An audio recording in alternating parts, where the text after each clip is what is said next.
Welcome everyone to the Proven Knowledge Podcast. I'm your host, Anthony Church. I'm a music producer from Northeast Ohio.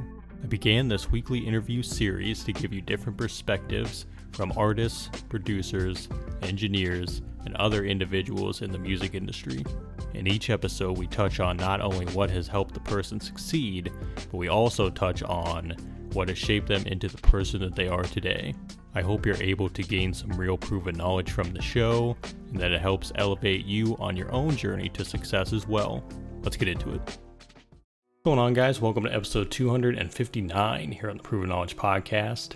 Today we welcomed another South Carolina-based artist. His name is KHAO. If you tuned into the episode we did with VooDoo Child a few months back, you remember... Actually, I think it was last month, not even a few months back. You remember him talking about KHAO, the artist he was working with, and how they were crafting an amazing album. So I wanted to have KHAO on the show today. We were originally going to get them on together, but KHAO had something else going on at the time. But I definitely wanted to get him on, and we made that happen this week. And it was a great discussion. He tuned in, from the highway, so I appreciate him for even being able to do this interview on such short notice. But he described his version of, the story on making this album, really just the inspirations he's had in life recently, what he's done to kind of fuel that creative spirit, and just the diversity that this project is going to include, which I think is super exciting. It's still slated to drop later this summer.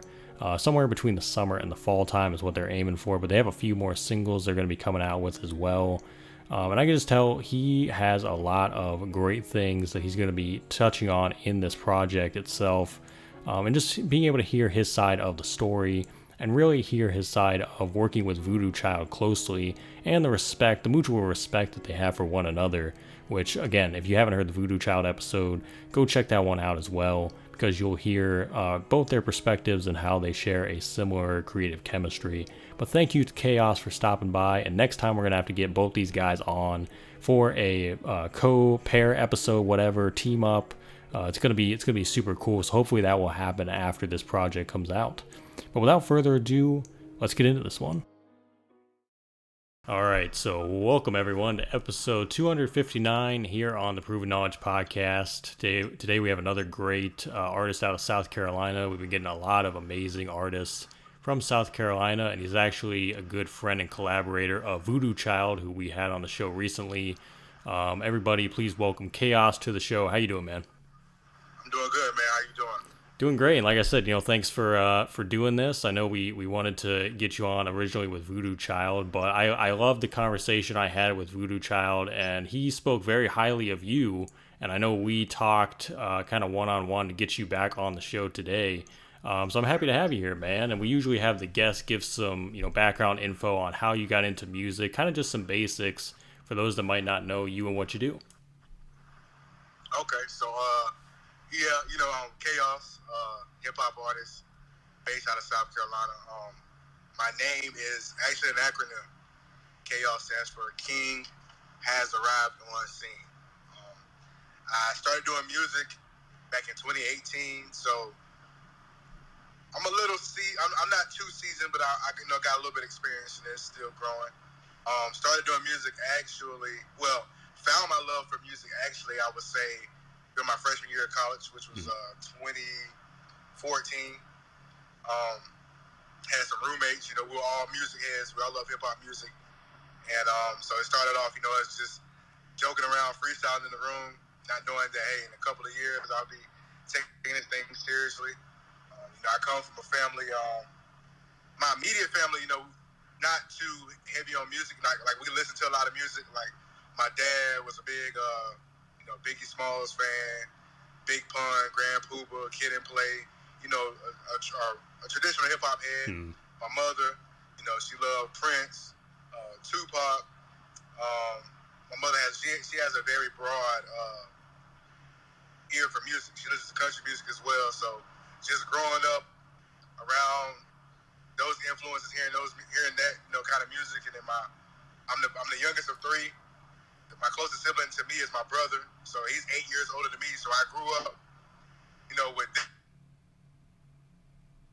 them. So my older sister, she's 10 years older than me, so she was listening to Nelly, John So I got a broad ear, a broad range of music to listen to coming up. So, eventually just being around music a lot, I guess, that eventually wore off on me. And so here we are now, getting started in 2018. I started out, ventured off in about 2021, started doing my own solo thing, and ran into VooDoo Child. I listened to the episode when he was talking about how we met at the music symposium. He was actually there to meet another artist. That just go to show how God works in mysterious ways, man, because just happened to be there, perform, and he liked what he heard, and we sat down afterwards. He told me he had beats, and we just linked up and been, it's been up from there. Yeah, for sure. And I think I remember even talking in that episode, and just kind of like when he said that, I kind of said the same thing. I was like, it's crazy how the universe kind of works in that way, where you just never know who you're gonna meet sometimes, but it could end up being someone you're close friends with. I've known of VooDoo Child prior to that. VooDoo Child, very popular DJ on the side. Yeah. So, I've been knew who VooDoo Child was. I didn't know he was into production until that moment, though. But I've been knew who VooDoo Child was. So just to actually connect with a prominent music figure, from the region, was, that was definitely dope for me. Dope experience. And I've been enjoying every minute of it so far. Yeah. And that definitely segues pretty good, because I wanted to dive into your guys' relationship. And like I said at the beginning of the episode, he spoke very highly of you and your guys' working relationship, and really just, his ability to be able to craft the sound that you're going for, especially on your next project that you're working on right now. So go ahead and, describe that from your perspective. Like, what has he really meant to you over the past few years that you guys have been working together? I'm sorry, say that part again, I'm sorry. Just go ahead and describe, the last couple of years of you guys working together and what he's meant to you, as a lyricist as well. So, working with VooDoo Child has really made me expand my game. It's like a sports reference. But, he's made me expand my pen. Mm-hmm.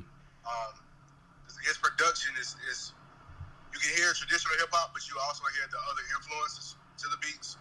And it pulls out certain emotions from me that in the past I haven't really expanded on as far as songwriting.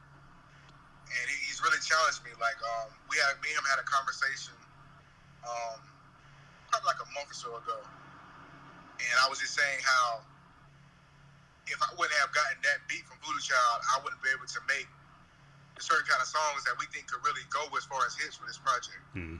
So he's definitely challenged me and, showing me a different side of production, just the way he goes about it. It's just a unique way. And, he's definitely keeping the fire lit up under me, to keep going, not get complacent, not get distracted or aggravated, just keep pushing. Because, this music thing, man, it's a journey. Mm-hmm. It's not going to come overnight. Even though people say overnight success, I don't believe in an overnight success. So, he's been a very pivotal figure to me. And also, me and him we're not close in age. VooDoo Child's old enough to be my dad. Yeah. I was going to say, he mentioned that as well on the episode, and I think he told me that he was surprised you were as young as you were, because you were so wise and you were so keen to learning, too, I think was a big thing that impressed him as well. So. And that also, with his knowledge and advice, he's teaching me how to move in certain ways, move in certain environments, and what not to do. Yeah. And what to prioritize, and how not to get distracted from the nonsense, to stay focused on the music. And you definitely need somebody like that on your team if you want to be successful. You don't need any yes man. You need somebody that's gonna tell you, you're doing this wrong, don't do this, don't do that. And he's definitely been doing that for me. Yeah. Hey there, hope you're enjoying the episode so far. I just wanted to take a quick minute out to let you know about a couple different ways that you can support the podcast. One of the ways is by clicking that support the podcast button within your streaming platform. That is if you want to be a monthly supporter of the show. You can contribute either 99 cents, $5, or $10 a month. So that's the first way, and that's the more traditional way that we've had now for the last couple years. The other method that we actually just recently introduced is from our good friends over at Ko-fi. Ko-fi is a virtual tip jar. We have set our limit to a minimum of $10, but you can go make one-off donations. So if you visit coffee.com/the Proven Knowledge Podcast, you'll be able to donate. And all these different forms of donation go towards getting new guests every single week, getting potential sponsors on board to do giveaways, and overall just making the show better for you guys. So if you want to do that Coffee link, it's ko-fi.com/the Proven Knowledge Podcast. Otherwise, again, look for that support the podcast button in your streaming platform if you'd like to be a monthly supporter. And I just want to say thank you guys for your contributions. And without further ado, let's get back into the episode.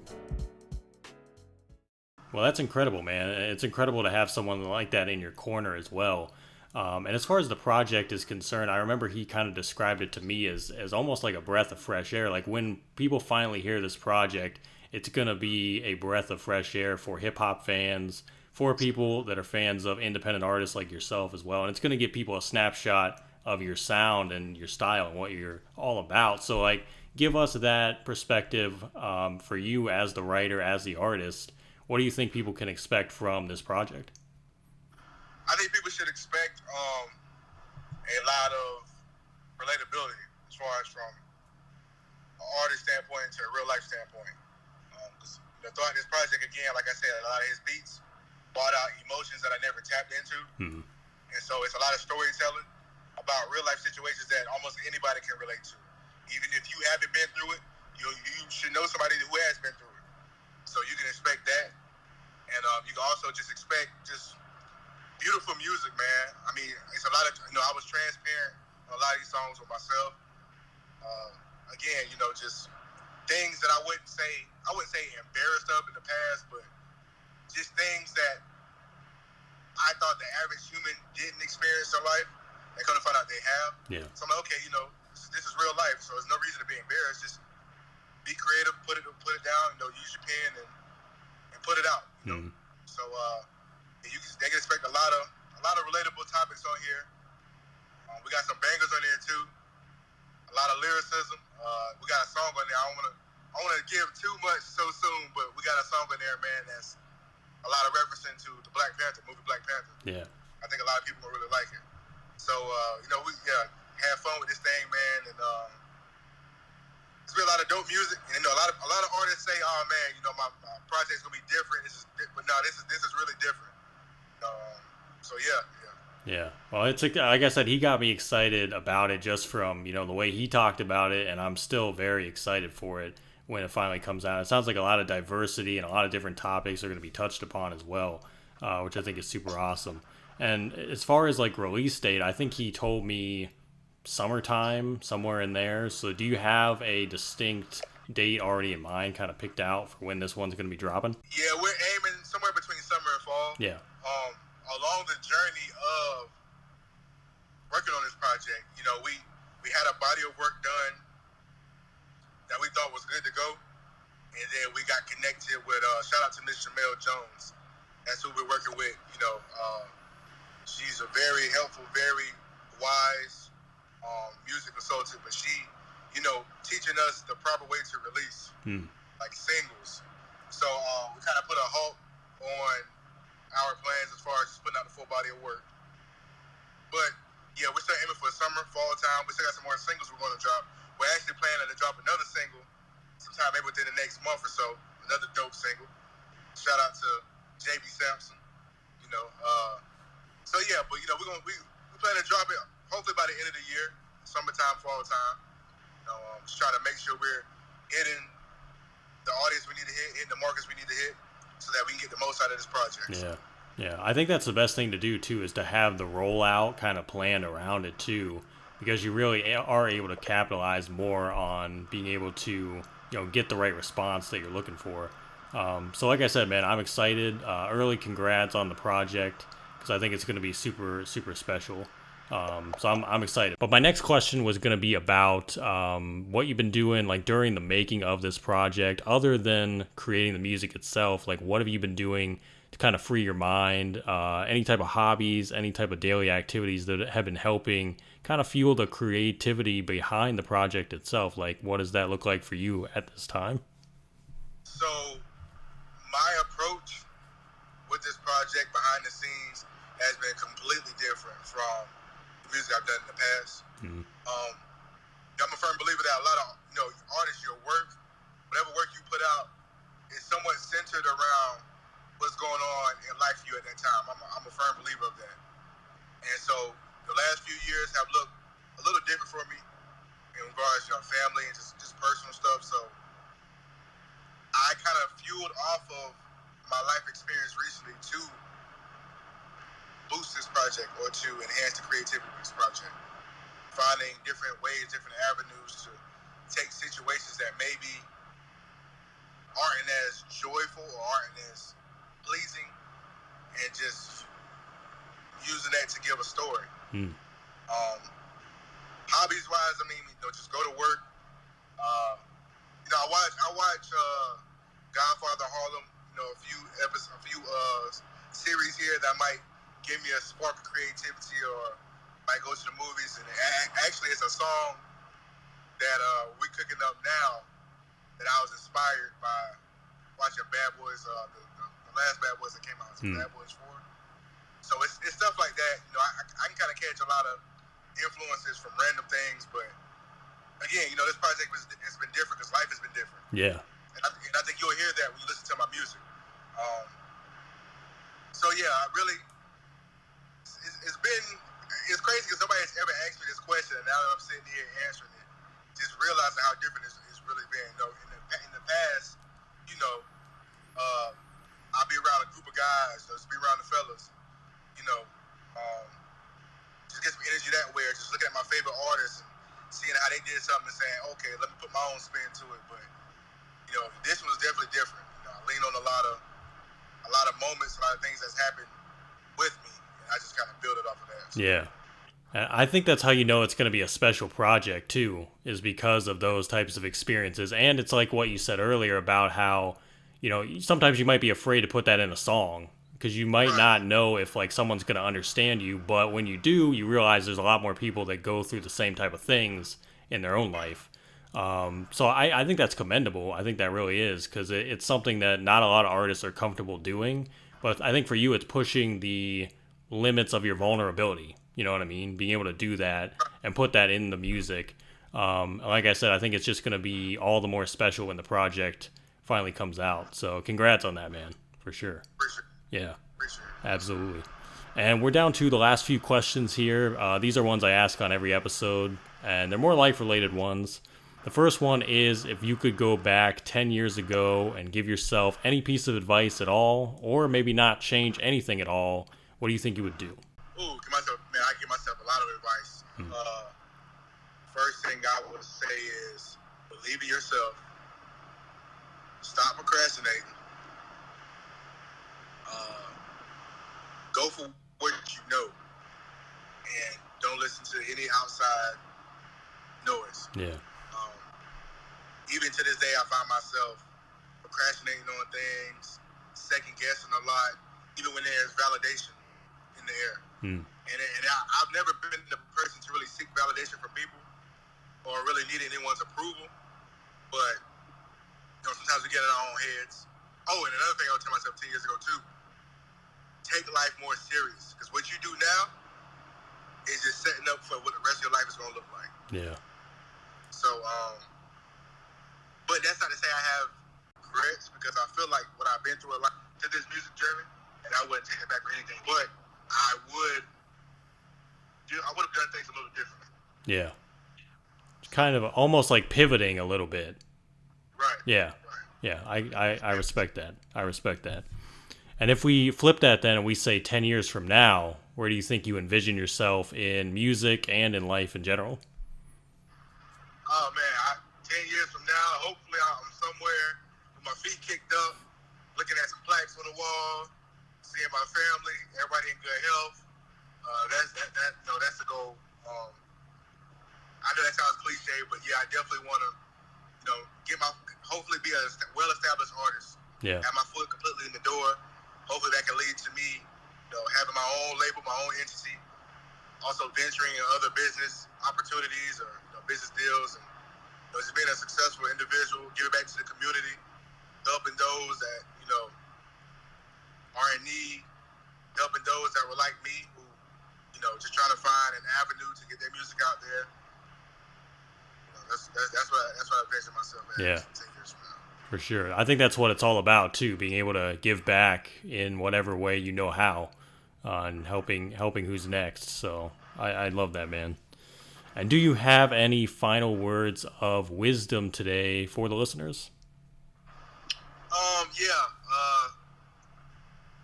Again, just believe in yourself.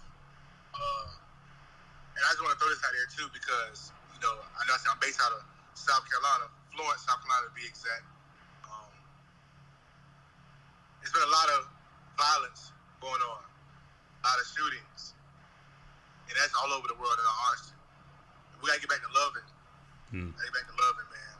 Put the guns down. Violence is not always the answer. That's something that I'm growing and I'm learning. Violence is not always the answer. Let's do things out of love. Let's do things out of purity. And let's do things with positive intentions. And man, let's make this world a better place. Let's put great music out there so that any artist out there that's striving, trying to find their lane, thinking too hard, don't overthink it. I feel like when you overthink, that's when you're forcing bad music. Yeah. Don't overthink it. Just let it come naturally. Push your pen every day, every chance you get. Because, if you don't use your talent, if you don't exercise your talents, you could lose it. So, keep pushing your pen. Connect with some good people. Network. That's one thing I'm learning right now. Network. Networking can get you indoors that some degrees or some other things can't. So, just network. Keep pushing. Again, be pure. Do things with great intentions. And everything else will fall in line. Yeah, man. Love that, man. Well, again, I got to say, thank you so much, man, for coming on short notice, couple days notice, but I think this was a great episode. And like I said, I'm excited for the project when it drops. Thank you to VooDoo Child as well for stopping by. And thank you, man, for stopping by today. And we'll have to get you guys back on here together next time, I think. Oh, yeah, definitely. That's how I can plan. Just let me know. I'm here. Thanks, guys, for listening today. That was episode 259. We'll be back this time next week. As always, hit that support button on your podcast streaming platform if you'd like to send us any funds. And feel free to leave us that 5-star rating if you enjoyed today's episode. So we'll see you then. Thanks, everyone.